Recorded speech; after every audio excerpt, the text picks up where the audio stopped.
Hello, everyone. Hello to my fellow colleagues on the stage. I'm Andrei from LeFi. I'm the head of DeFi there. I basically lead the go-to-market and the expansion team.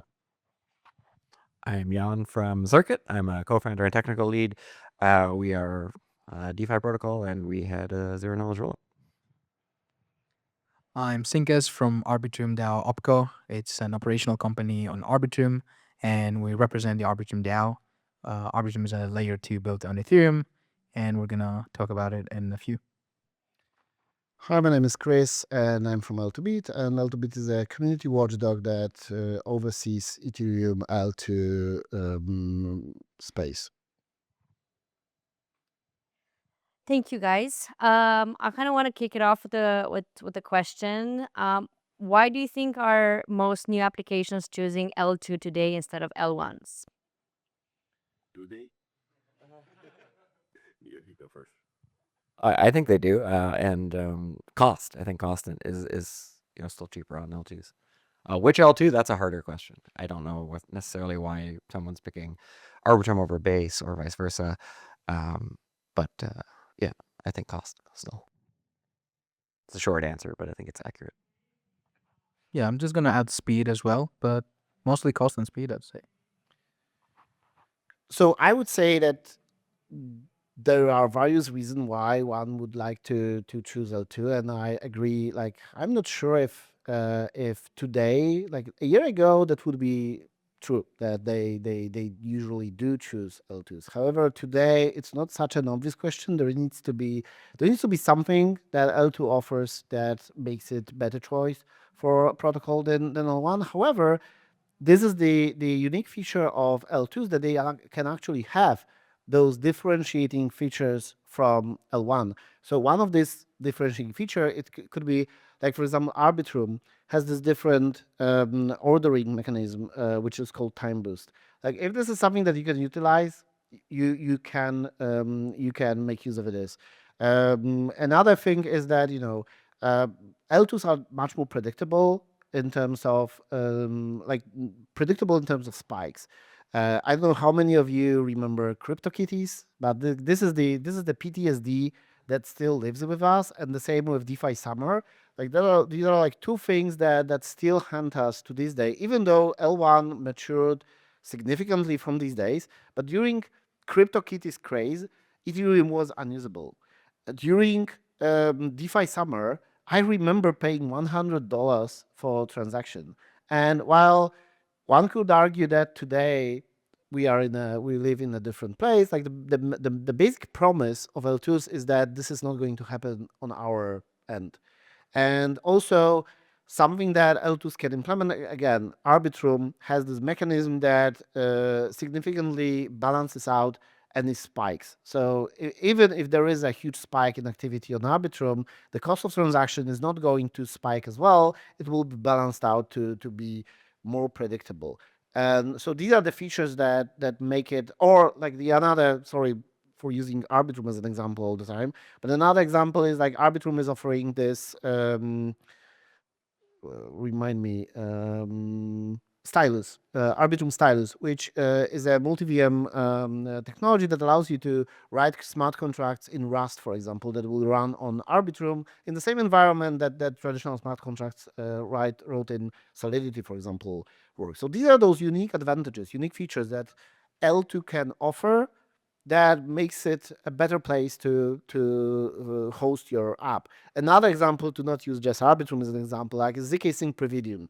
Like, they created this whole infrastructure, like the whole architecture that allow you to have isolated, private, secure environment that you control, which integrates with L1 and promises the seamless interop with L1. And again, if this is something that you want to, like, if this is the environment that you require for compliance reasons or for business reasons, that's your unique advantage of going for L2.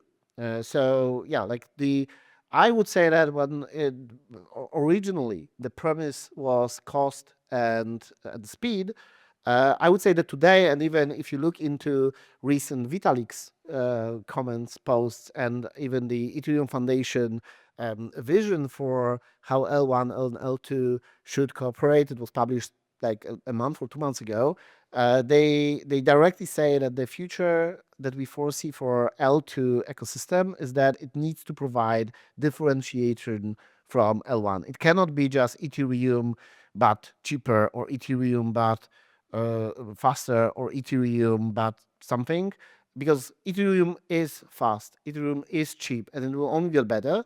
You need to provide things that Ethereum will not provide, simply because this is a unique feature that has this niche target base. I speak to a lot of applications, a lot of new tabs, and I think that initially it was speed and cost, and people were taking everything a bit more serious tech-wise. However, what I see today, and we're getting asked a lot, about our opinions, about, using different bridging systems, about the L2 versus L1.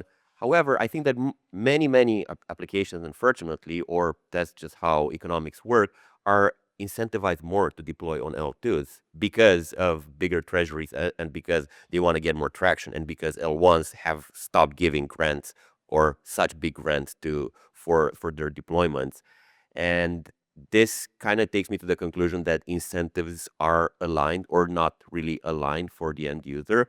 One, and second point is that after the deployment of, choosing their home base as an L2, they all want to be cross-chain or multi-chain. So they all want to have multi-chain capabilities. So it's one, how much money am I getting from base or incentives from optimism? And then I'll anyways look for ways to make it interop, to grab the market share from, or like users and volumes from the other chains, because you don't want to be locked down into an ecosystem. Sorry, if I can relate to that quickly. I agree with you. I also think that this is coming to an end for two reasons. One is token treasuries are no longer what they used to be. Like, if you look into token treasuries of the major L2s, they are like just a shadow of the great past. But also, like, especially after recent incidents, what we are observing is that many protocols are actually winding down their cross-chain deployments, because they start to realize that every cross-chain endpoint becomes a potential vulnerability. It's becoming a cost that they have to sustain. They have to maintain, in order to see if there is no weak link in this endpoint. So while I agree with you that this used to be the case, I think that this narrative is coming to an end or already ended. So I don't know if I agree with the interop winding down. In fact, I was going to say the opposite. They choose a lot of L2s, to get back to the original question, because they want the network effects, and they don't know which one they're going to capture. So they go multi-chain and just sort of spray and pray on anyone that'll give them a grant. And then if no one gives them a grant, they'll go to anyone else who has a sufficiently large ecosystem. So these network effects are actually really important. I think the bridging concerns, especially as of late, will be there, but bridges have been hacked for 5 years, 7 years. Since as long as bridges have existed, unfortunately, they've been hacked. And people are still building new solutions and new interop, and I don't think that's going to go away. I think it's just going to make it easier to target all of the L2s that are relevant until we converge on those specific features that you specifically need for an app or a consumer base. Yeah, I'm just gonna jump in and offer a slightly different perspective. I do agree that incentives on one part, at least they used to kind of like uh, provoke protocols towards that direction. But I think the reason is also a different thing. Like, if you're a builder, you care about the technical differentiators. But if you're a user, not that much. Like, what matters is, can I use the app that I want to use? Is it fast and is it cheap? And there has to be some kind of like agreement between the builder and the user in the solution that they choose. Like, a builder will take into account the considerations of the technical differentiators that a chain is offering. But at the end of the day, if that is not enough for the users that they want to attract, they'll have to move on. So I think one of the reasons that builders are still selecting L2s and will continue to select L2s, even if the incentives are not there from like grants or from treasuries or whatever they may be, they will continue to do so simply because the L2s will, for the time being at least, are faster and cheaper than Ethereum mainnet for a lot of heavy use and intense applications. If you're something like much smaller or you don't need as much activity, let's say, I don't know, an NFT protocol that you just hold, maybe Ethereum is still the place to be. As for example, NFTs, they never went very big on L2s, but Ethereum mainnet was the place to be. So yes, I think like for builders, it makes sense to try and differentiate between the chains and see chain is offering the best tech and the things that are most meaningful for you as a builder. But you also have to think from a user perspective, does it make sense for me to be there? Can the users come to the chain that I'm building, and can they use the apps that I'm building for them? But how much does it matter? Because nowadays you have protocols like LeFi, which make your life in interop way easier, orchestrating all the bridges and all the DEXs, and now intent-based systems and so on and so forth. So how much does it matter for the protocol and also for the end user when you can seamlessly go from, hop from chain to chain? Because the user, if it's an L2, they're anyways gonna pay, peanuts for gas, and they don't care about that. So how much does it matter? So on that, two things. One, and it relates to the overhead that Christoph mentioned about the security of being interop. So one is like, will the protocol that I'm using on the chain that I'm using it on, will that chain continue to exist in a year, 2 years, 3 years from now? For most protocols, like especially EVM, it's easy to redeploy, as you mentioned. I think something that a lot of people downplay, and I'm a big proponent of that, is just the human factor of the place that I got into first, the community that I'm used to, the user experience that I'm used to. So yes, like in theory, it's very easy, switch the network from your wallet, connect to the same app, it's the same flow. But in reality, it's not as simple. And that has to do with just human behavior. It's not just the tech underneath it. Another thing is that L2s, L2s offer you to, like, some L2s are some kind of like uncharted territory. So if you launch on Ethereum, a lending protocol, it's really hard to to get traction and to have anything that is worth talking about. But if you launch a lending protocol, say on Mega ETH, it's it is possible, or at least it's easier, at least possible, for you to be the biggest lending protocol on Mega ETH. This is, for example, what Velodrome did on Optimism and later on Base. They were a lending protocol, but they were consciously not going for Ethereum because they wanted to be the biggest lending protocol on sorry, not lending protocol, like the biggest DEX on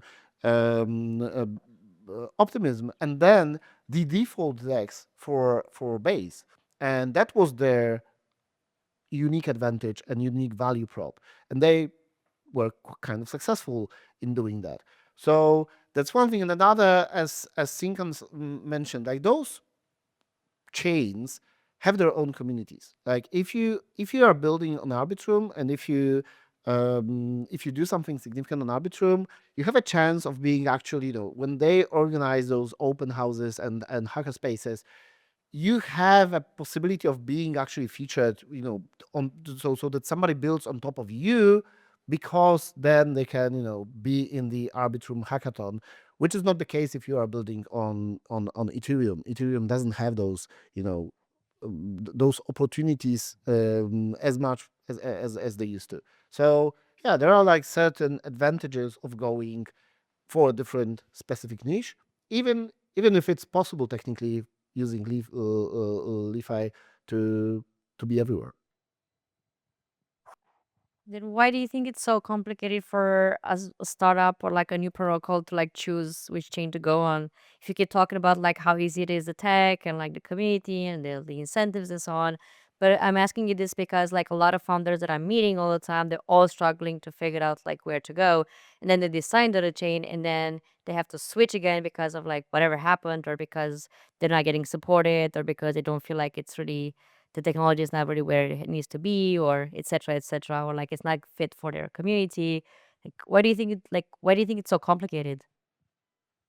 Yeah, so I think this does go back to the network effects that we're talking about, and the challenge that Christoph was actually mentioning of being the big fish in a small pond or a small fish in a big pond, right? You can either go on Ethereum, for example, and be one of many dexes, or you can go on a new chain and try to be the dex, or whatever protocol or whatever app it is. But then you really need that ecosystem to buy into it. You can't go in there sort of without talking to the ecosystem, without prepping that you're going to be that big fish because they may not like you. Not necessarily because of any particular reason, but if you're just some person trying to exploit money, they may not, want to use you as a system, or they might prefer a different technical solution because you didn't build the DEX properly or something like this. So getting over the hurdle of becoming the biggest fish on a new chain is actually really tough. It's, I think, a lot easier to choose some of the bigger players in the space to be a small fish, because then at least, well, you can get a little bit of a big piece of a pie rather than all of a small pie, which may not exist yet. You have to do all the work. And if the community you build with doesn't provide you with these opportunities, like features at events or co-marketing or whatever it is, it's really difficult to overcome that. Like, launching an L2 is almost as hard as launching an L1 if you don't have a bunch of these players from the ecosystem point of view. The tech side is a little bit different. But going on to an existing L2 is just Ethereum, but faster and cheaper. And, that helps a lot. Yeah, but also, like, from my perspective, this is not unique for L2s or crypto in general. This is like the general startup dilemma. Back in the days when, right now we have only two mobile operating systems, just Android and iOS. But 15 years ago, there was a multitude of those systems. And there was a dilemma, and not a single one was really at the place where it was a clear winner. That, like, wait, today deploying an iOS is a no-brainer. But back in the days, it wasn't that obvious. And it was a hard choice. Like, do I go for iOS and fight with these big guys that have the support, or do I go for Windows Phone and try to be the best app for Windows Phone? But if I did it, I was risking that, as it materialized, that Windows Phone simply disappeared, and suddenly if I build my business on top of this, like, my business is in shambles right now. The same goes for what market do I address? Do I, like, if I start building from Romania, like, do I address Romanian market that I know very well and I probably have connections with, or do I? But it's really hard to grow from place like Romania and Poland, even if these are, like, significant markets. Like, building really successful startup from here is super, super tough. So do I do this, which is easier for me, or do I go straight up, like, fly to Silicon Valley and try building there, where I have much bigger competition? So this is the same, in my opinion, for L2s. The reason why it's hard is because you need to know this environment, and it's really hard if you are not working in L2 beat. It's really hard to be really following what's happening at every single one of those ecosystems, and really hard to, you don't have the resources to really pay attention to what's happening and what's different. So yeah, like, it is challenging. That's why. I generally believe that it's not really difficult to make a decision, at least nowadays. Sure, the options are many, and there's like many different chains pulling you from, with different lures, let's say. But most of them have like ample documentation. There's foundations and labs you can talk to about the technical side. There are incentives, or there might not be. I think the difficult thing is figuring out whether going into a chain like makes sense for your business model, from the perspective of, again, like, is the chain going to be around? What kind of security risks? Like, L2Bit is doing great job surfacing those, even for the people that do not have the time to go review each chain one by one. And then lastly, it's thinking about the long term, because yes, you can easily migrate your code base, your liquidity, whatever, in another EVM chain, but you cannot migrate those network effects. Like, I'm in Arbitrum, I'm not a builder, but if I decided to build something, it only makes sense for me to try and build it on Arbitrum, because I know people from the foundation, I know investors, I know content creators in Arbitrum who could potentially help me distribute. Like, all the networks effect that I have personally, most of them are on Arbitrum, right? So if I want to try to build, I don't know, on base, I don't have any of that, and you cannot migrate it easily. So I think there's many options, sorry, but the decision has less to do with the options available and more so with the builder themselves and what they're trying to build and what they're going for, especially on the long term. Okay. I think like fragmentation was like one of the questions that I had actually, and one of the things that I don't know what you guys think about it, but like in my opinion is, as you were saying, like right now there's iOS and there's like um Windows Android, sorry, yeah. Yeah. You can, I mean, you can see I'm not a technical person, okay? But basically the question is like, right, there were like so many L2s that like came up, and then like my question is like, do you guys think like is gonna be a time where like things are gonna merge somehow, and then it's gonna be a lot easier to build, because then maybe it's gonna be a lot easier for like new users and for like or and all the types of transactions, and to maybe fulfill like Ethereum's vision of like mass adoption. I'm gonna let this guys hash it out on the interrupt side. The only thing that I have to offer as like a user, let's say, more so, and a less technical person, is at least on the fragmentation side, and especially on like the liquidity side of the fragmentation. Maybe the users, like, as a small user, you anymore, like, you don't really notice the difference. Like if you're, I don't know, like using apps and using 120 $200 on different apps, you don't really notice the issue of fragmentation. Yes, it's a hassle to bridge between these different L2s and the risks that come with it, but nowadays you don't really notice the fragmentation as much as you used to. But yeah, many more to discuss on that thing, and I'll leave this. So I think the fragmentation is real. I think for a lot of users, because of the network effects, they don't feel it. But when you start a new chain, or you're looking at the whole ecosystem, you can definitely still see it. In October, I think there was 131 rollups or L2s listed on L2 Beat. Most of them did not talk to each other in terms of business. Also, but on bridges, you could not get to some of them. I know because we were one of them, and so some people say, "I want to put money on your chain," and X wallet doesn't support you. And it's like, "Oh, actually, you did notice that. I couldn't move $200 onto your chain. I just lost a user. So now I got to go talk to that wallet and say, hey, why didn't you add the RPC? It takes you 3 seconds. Please put it in there. We're costing us users." And they'll say, okay, sure, give me $5,000. And you're like, what? This is wild. I thought we were decentralized. I thought we were beyond that. But that was part of, how some of these things worked. And when you had 131 rollups, I think actually, until we get to the vision that I think the Ethereum Foundation should have been pushing a little earlier about diversifying technical feature sets for L2s, I think we're going to enter an area of contraction. Even Circuit, we're focusing on the DeFi protocol, not our L2 right now. I think we're going to see 131 drop to 50, 70 over the next year or two. Maybe not so quickly, maybe not so impactfully. Like, maybe some of them are already dead and they're just not delisted.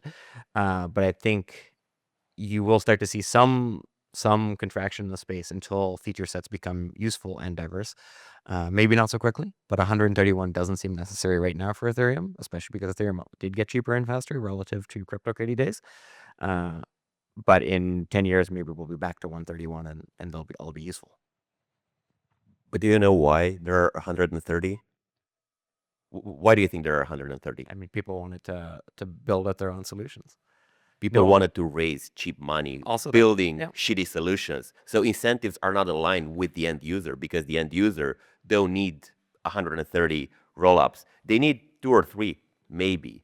So given the fact that the incentives are not aligned, it only benefits a couple of protocols in the space, like us, because we have to pick up all the broken pieces and basically glue them together with the fragmentation of the bridges, of the dexes, of everything into a unified cross-chain experience. And the whole multi-chain versus cross-chain dilemma, you probably have read that famous post from Vitalik. I don't think we're ever gonna go into a true cross-chain experience in which there can be like thousands of rollups and L2s, and users don't even know or care how they're jumping from one to other, because right now liquidity is still fragmented, UX is still very fragmented. You still have to go on Jumper.exchange or on a bridge like Stargate to bridge your funds. And if you want to do more actions on top of that, like getting yield from I don't know, you have ETH on ETH and you want to get yield on Arbitrum, it's like 6 signatures that you have to go through. So incentives are not aligned with the end user. They're aligned with the people building stupid shit, raising money, and then depleting the treasuries. So while I agree to some extent, I think that this is a unfair framing of what's happening. Like I truly believe that there are people like There are people that just want to build stuff. And when I've been in startups for more than 20 years. I remember startups in 2000s, and the amount of stupid shit that was being built back then, it's beyond your imagination. Like if you think that stupid shit is being built in crypto, like Google yourself like Yo app that raise money. For example, like there are like 6 people, if I remember correctly, that invested money in an app that allows you to send Yo to other person, and that's it. Uh, yeah. So in terms of crazy things being built, we in crypto we are kind of conservative, I would say, because we are actually dealing mostly with kind of reasonable financial solutions, and there is this craziness beyond imagination that is still to be explored. But in terms of fragmentation, I also believe that fragmentation is real. And the issue is that it's not in the interest of the biggest players to actually solve the fragmentation, because you know it's the small protocols that would be tipping into their liquidity, not the other way around. So they are not interested in actually solving this issue. They are interested in not solving the issue. There is this, in terms of incentives, I would say that there is an incentive in actually creating a moat from liquidity, because this moat is real. That's why Ethereum is still, when we say about builders and like random builders, that yes, like they do consider different chains and different L2s which they want to use. When we say about big funds, for example, when we talk to them, the question is not about L2s. The question is Ethereum, Solana, maybe, and then the short list is very, very short actually of the chains that they are willing to build on, because the reason why they are building on the chain is that they want to be able to access the capital that is on this chain. And the only reason why we are still meeting on those conferences is because Ethereum is still the most valuable chain out there. Maybe apart from Bitcoin, that's a different story. So Ethereum is the most valuable programmable chain. So there is kind of like non-competition in out there. Like Solana is much, much, much smaller. So yeah, like in terms of addressing this, I believe that if we, this Ethereum economic zone that has been promised, and ZK interop, seamless interop that is being promised for years, I think that it will ship one day or another, and this will solve many issues, and this will make Ethereum with its own ecosystem a real ecosystem, where being on Ethereum, apart from aside from being like on Tempo or Arc or Solana, will be an advantage. But we need this seamless interop. Right now, the interop is there, like it's not costly, but for many people, bridging funds, like simply bridging funds, is a complicated topic, and it cannot be fully abstracted away. Because if we abstract away the nuances of interop, then we are abstracting away security aspects of it. But you're still gonna have the L1s like Tempo, Arc, Solana, and liquidity is still gonna be fragmented. It's just gotta be a bit more concentrated. The fragmentation has got to be more concentrated within 5 to 10 big ones. So you'll still need orchestration from one chain to the other. So we're solving only part of the problem, and I'm not sure if I agree with the whole Ethereum interop is gonna be as seamless as you presented right now, because they've tried on many times, and I know that they're pushing this, and the Ethereum Foundation is doing great work on in that direction. But right now,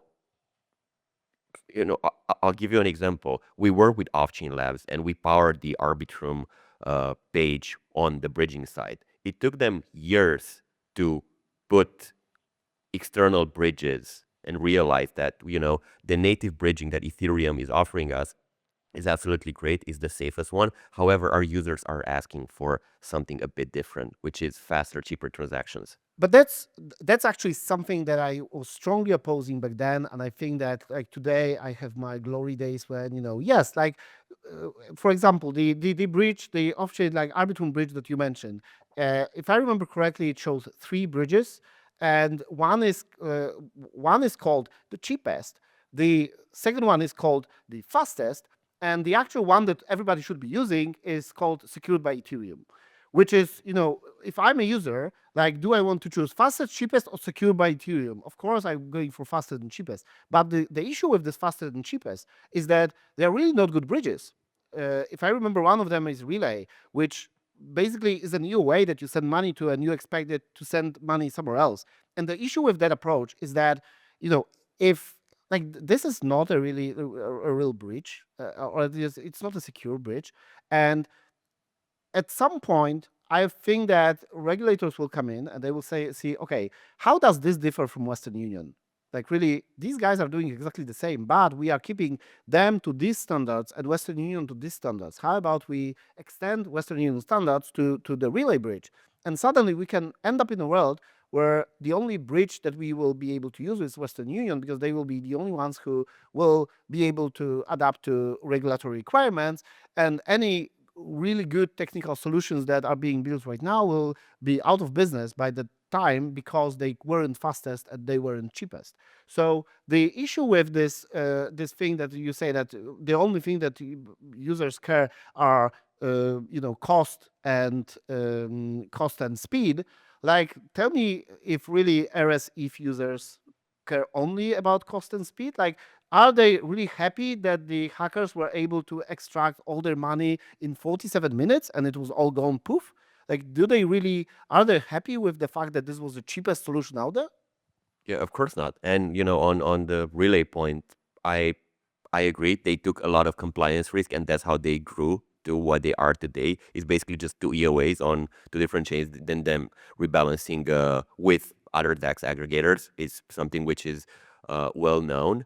But the user experience is great. I assume you've tried relay many times. It is very fast and in some cases very cheap.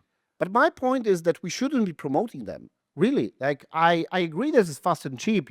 The guys that are handling money in Argentina on the counter are also fast and cheap, but they are not exactly reliable. You cannot build this new financial industry on top of things like that. So if we are promoting that, we are actually taking a step back instead of pushing industry forward. So what I would, yes, we do have a lot of fast and cheap solutions, but these are exactly not the things that we should be promoting and we should be using as, conscious, informed users. And we should do better in framing those solutions. Like, if you put on the description of Relay, not fastest, but the riskiest one, the most dangerous one, the one that you use at your own risk, then it would be a different art. But no, you are labeling it the fastest. You said conscious informed users. The problem is the users are not that conscious. But we are. Like you are. But we are. That's our job. So we are, and they trust us. They rely on us. So it's our job to provide them information that they need. So I don't expect any random guy to really dig into the nuances of interop and cross-chain security. But I would expect you guys to do this. So I would expect you, like, I would like to keep you to high enough standards that when you are presenting bridges, you are not labeling them as cheapest, but risky ones. I'm okay with cheapest, but only if you add that this is used at your own risk. You are literally trusting some dude on the other side of the world that they will send your money elsewhere, and that everything there is working, and that North Korea hackers are not somewhere in their computers, because this is exactly what we are doing there. But as you said, like, random people here, random people in Romania, they will not have the knowledge and they will not have the skills to make their own informed decisions. But we do have. Like, we spend enough time and we are being paid to actually understand those protocols. So it's our job to inform others what is risky and what is not. Sorry for... Yeah, no, of course. I agree. And I'll tell you why we can't do that. Because we're building a business and they're building a business. If we cut them out, let's say we don't feed them any more routes or we label them as risky, Relay will just go to all our clients and say, hey, LeFi is actually blacklisting us, but we have the fastest and the cheapest solution.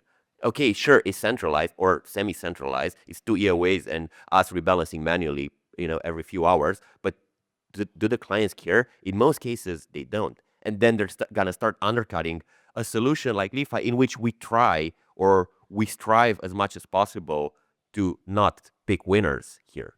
Yeah, also, I agree and disagree. As in, yes, like I understand that you do business and you're making your own choices and where you draw the line between ethical and unethical, solutions.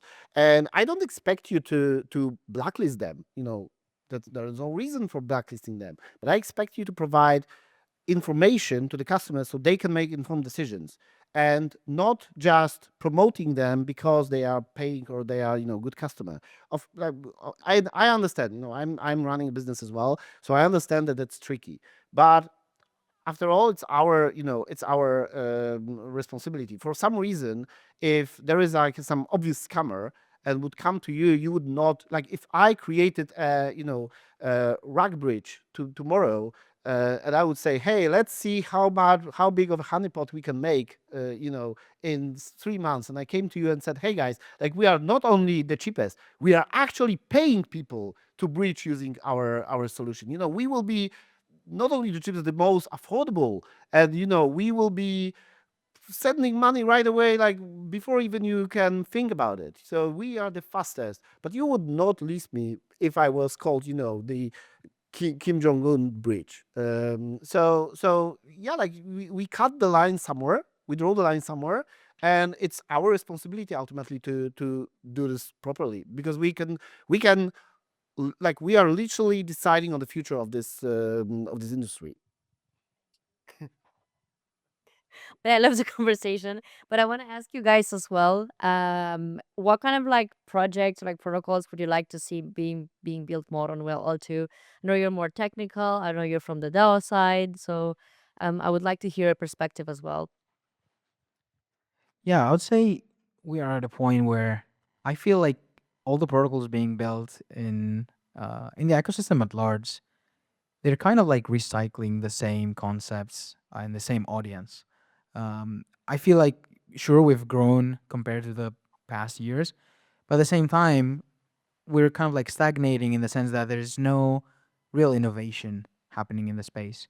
And I think innovation comes in two ways. One is like the new flashy, shiny thing that you see and is doing something exciting. And the other kind of innovation is the boring stuff that's just using the new technology to have like marginal improvements. I think we're lacking more of that. I feel like we don't like I'm in blockchain since 2018. Nowadays I don't find myself using it as much as I used to. I'm not as excited by it as a user, right?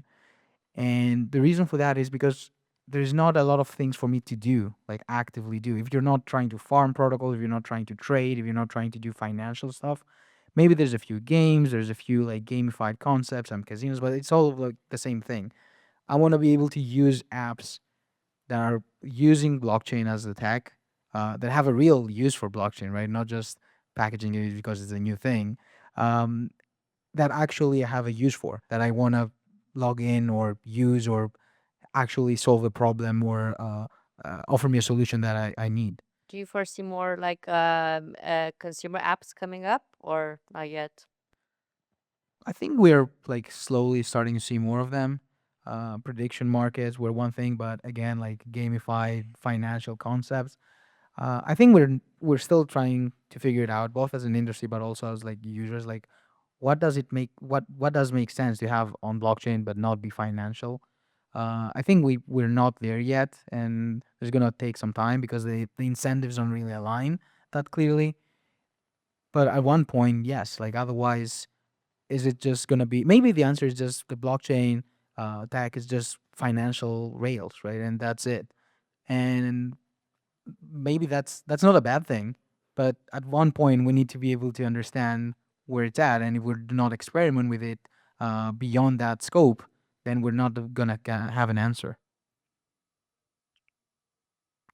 Yeah, I mean, I think I agree with almost all of that. To take the easy way, I think we've stopped innovating in terms of breadth of applications, and we've focused really on improving the depth of like financial rails, and that is good. But like you, unless I am investing daily, I don't have a need to touch Ethereum very often, unfortunately. And that's really sad for someone working in the space because I want to use it every day, but I don't want to use it just to burn gas fees, even if they are low.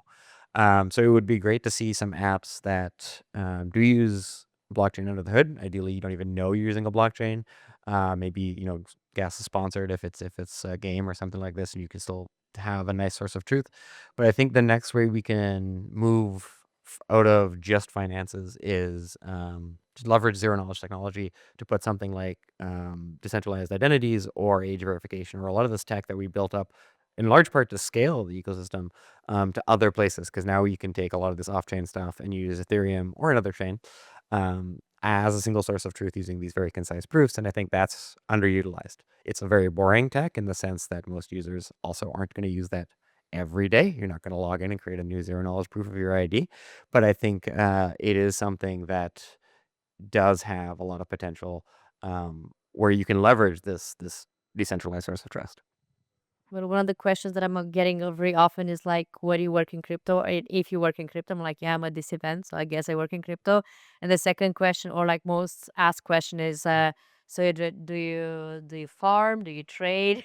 So- And that's kind of boring, right? Like, yes, probably, but also you'd probably want to do something else. So from my perspective, I think that I would like to see more of this boring stuff, really, because it was too exciting for a long time. Like simply, we're so excited by being able to reproduce the things that we know from the traditional finance on chain that we forgot that we actually need to make them exciting. So I would like to see more of this, more of looping, more of farming, but on regular traditional assets that make sense. Like I don't want meme coin farming and I don't want meme coin looping, but I would like to see treasury bonds looping, for example, because this is something that could be done, and I see no reason why it should. Like it's inevitable at this point that will move traditional finance into digital ways. We call it crypto.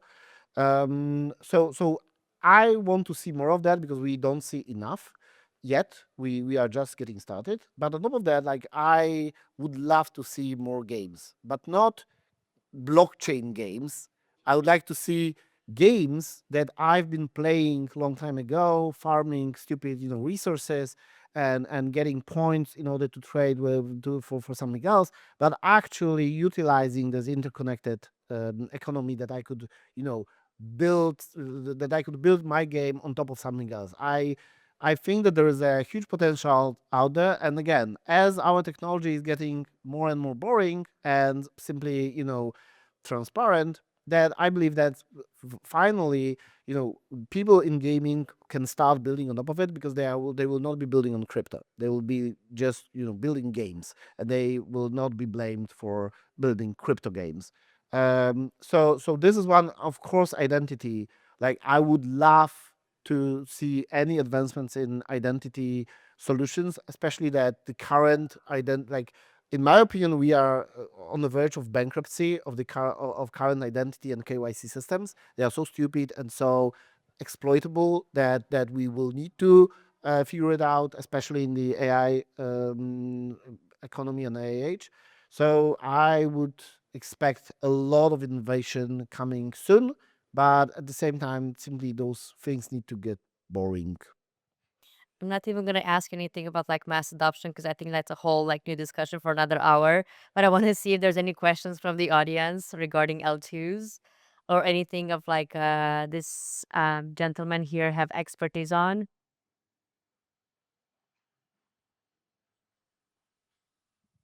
Okay. First of all, thank you for participating, of course, and your views on the current landscape of the L2s. So you do not have to answer. I'll preface it with that. So L2s came into existence for a need regarding the Ethereum landscape and to grow and maintain its user base and to provide more functionality, etc., speed. We already went through that. Majority of these are, of course, backed with outside funding and provide to contribute to the network and to the ecosystem as much as possible, and potentially become a dominant actor in this sector. My question would be, as L2s in that sense depend and are formed thanks to the L1, which is maintained and roadmapped by the EF with a limited runway, as we all know. Are there any views on how future contributions could be made from the L2s to sustain this mainnet development from EF side? I know this is more of a political question, which is also said, if you cannot answer, feel free to say so, of course. But it is something that worries me as an end user and as a builder in the space. Okay, so I don't have a good answer, and I'm not going to answer all of what you said there. At the end, it sort of sounded like you want direct financial contributions from the L2s back to the L1. I don't know if that's what you were exactly asking. That sounds really difficult for a lot of teams to do. L2s also have limited budgets. There are some big players, obviously, with larger budgets. There are a lot that don't have big budgets. This is very difficult.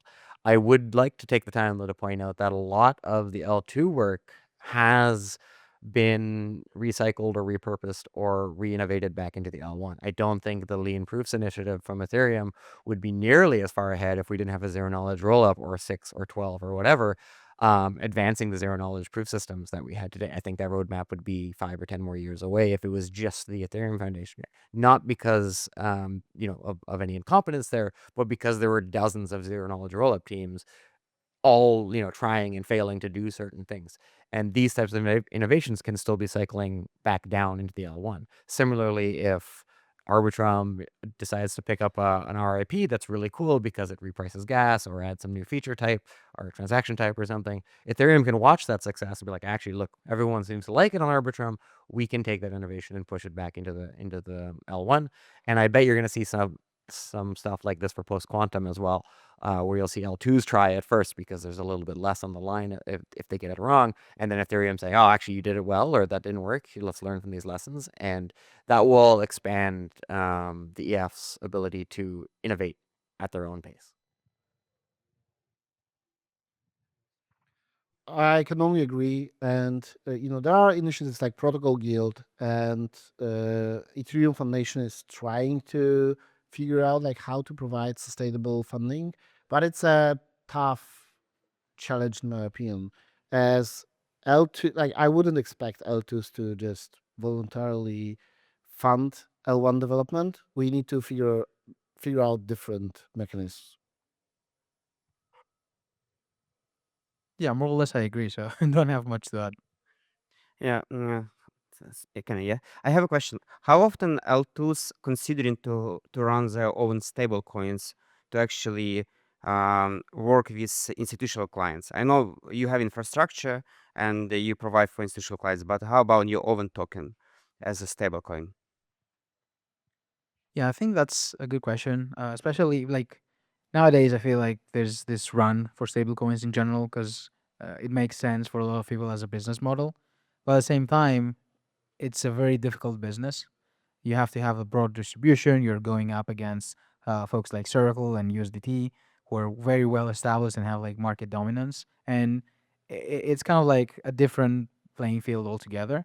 I think it makes sense after a certain point because, especially on layer two, is that you have this inherent like counterintuitive thing where, for example, in Arbitrum, the sequencer revenue that Arbitrum generates flows into a DAO treasury, but at the same time, the builders and the users of Arbitrum, who also in many cases happen to be delegates of that DAO and in control of the treasury, they need to be able to transact on Arbitrum cheaper. So there was a proposal some time ago to reduce the base fee on Arbitrum by a portion, and then by extension, the sequencer revenue also was reduced.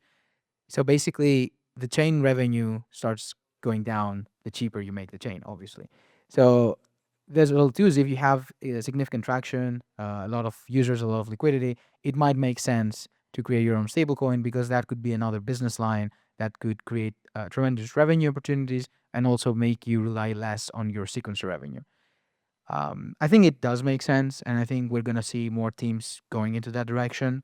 It's gonna be probably difficult to get market share from Circle and USDT, most prominently, but and a few others.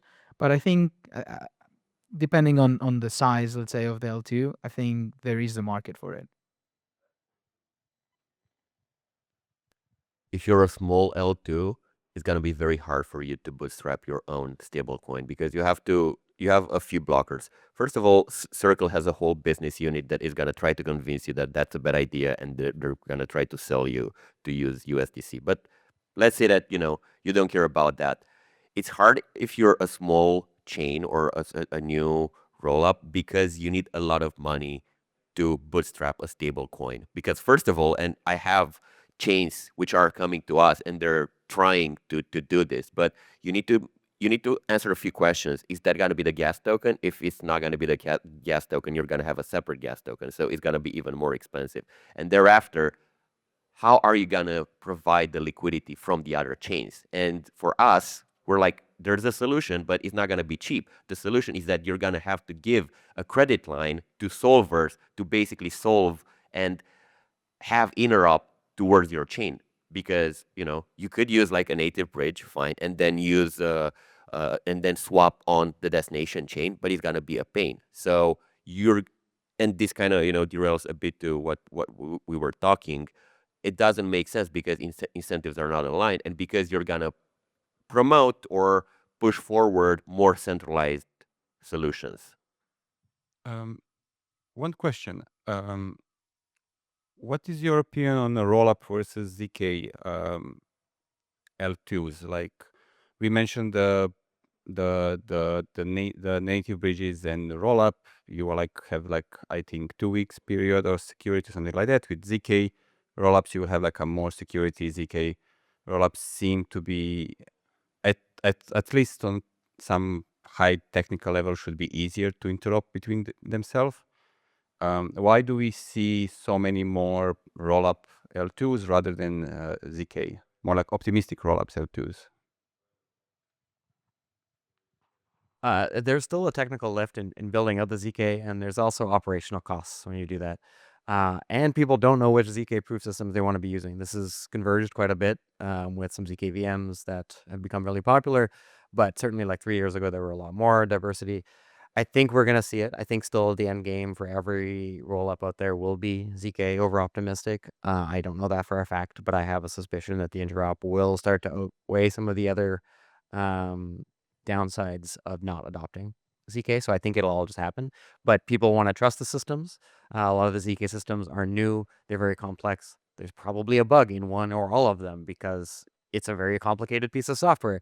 And if you're a big chain, you maybe don't trust it yet. And if someone can forge a proof that can attack your canonical bridge, it stops being the most secure option, like Krzysztof was saying. It becomes a real liability. And people want to, grow, but they don't want to do it super, super quickly. They want to do it quickly, but not super quickly. Yeah, I agree. So like first of all, it's hard to build ZK systems, and also like something that we got used to the fact that ZK is already so advanced. But like if you ask anybody 3 years ago, where will we be today? Nobody would have even tried to predict that we'll be here so fast. So it happened kind of like it took us by surprise that we advanced so fast in ZK technology. So it still needs some time to be adopted. I absolutely agree that like ZK is the end game, and also like the instant settlement is the end game, but it's super hard. Like instant settlement is not something that is easy to obtain. The T+1, T+2 settlement in TradFi exists for a reason. It's not like that. It's technically not possible to do instant settlement in traditional financial rails. Like those delays are there for a reason, so that if something goes wrong, there is this window of opportunity where you can step in and like halt something or like reverse transactions.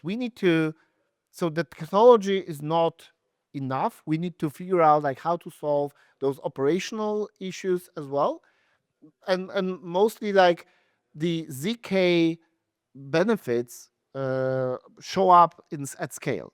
Like if you do not have enough scale for your system, ZK can prove to be super expensive and cumbersome. You need a certain scale to see the network effects and network benefits of using ZK. So it will take us some time to get there, but like we are going much faster than we anticipated 3 or like 5 years ago. It was like we completely did not foresee advancements going so fast. And like 3 years ago, we were seeing already progress, but like it took us by surprise that we are already thinking about moving straight away to ZK.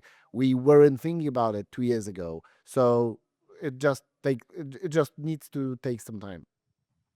Okay. Well, if you haven't acquired, do you have a question? Okay, I'll give you a minute. Yeah, super simple question, and thanks for the heated discussion. I loved it. Super simple question is the time horizon you're referring to. It's moving much faster, but where do you see this end game coming to fruition? And not only ZK, but maybe a bit earlier in Trop that Vitalik promised natively. I actually don't know. Like I'm more pessimistic than optimistic about it for all the reasons that I mentioned here, mostly because and so far incentives are just not aligned with the end user, and they're more aligned with the VCs and with people that are launching new unnecessary scaling solutions. Many of them are good, but most of them are not necessary. So for the next 5 years, I don't think that much is actually gonna change. But if we're looking at history and what Krzysztof mentioned, there are probably gonna be there's gonna be a concentration, and there's gonna be a few big winners like Android and iOS, and I do expect that to happen, but over many years. Yeah, I thought like in this case, I totally agree. Like incentives are misaligned there. Like there are those projects that invested a lot in securing their mode of liquidity, and they need to make their money back before they will push on the innovation.